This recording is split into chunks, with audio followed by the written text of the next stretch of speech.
Yo les potes, yo tout le monde, c'est Isma, j'espère que vous allez bien. On se retrouve aujourd'hui pour une nouvelle vidéo. Dans cette vidéo, on va parler de quelques statistiques de l'OL et de la préparation du match Monaco-OL qui joue tout à l'heure.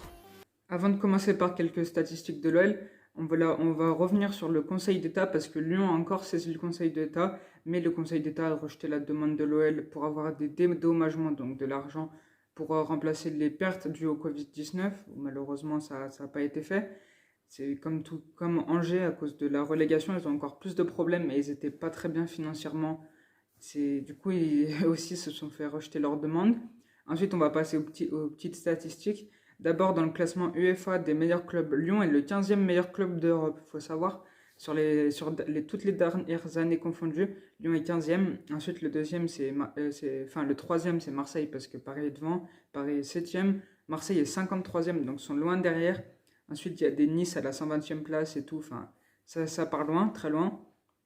Ensuite, dans le club le plus populaire de Ligue 1, Lyon est 4e derrière Paris, Monaco et Marseille. Enfin, on commence à s'habituer aussi.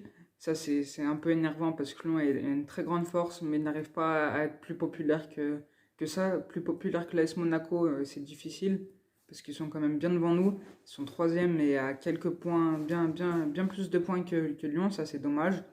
Ensuite, on a les statistiques du meilleur passeur. Memphis Depay est le 5e meilleur passeur avec 3 passes décisives. Bon, c'est le début de la saison.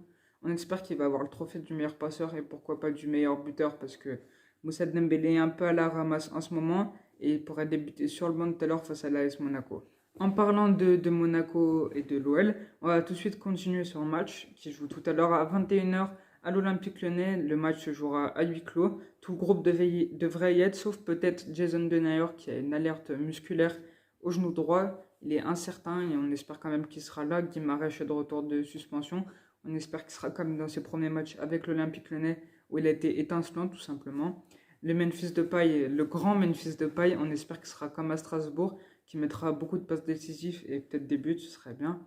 J'espère que Maxence Cacré sera de retour aussi parce que le coronavirus, il n'était pas là au dernier match. On peut quand même s'appuyer sur Lucas Paqueta au milieu.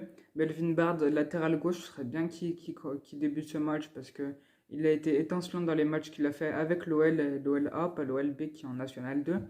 On espère qu'il sera là. Ensuite, à droite, Léo Dubois devrait y être. Anthony Lopez sera au cash. On a un doute pour la défense, mais peut-être si Léo Dubois n'est pas titulaire, comme je viens de le dire.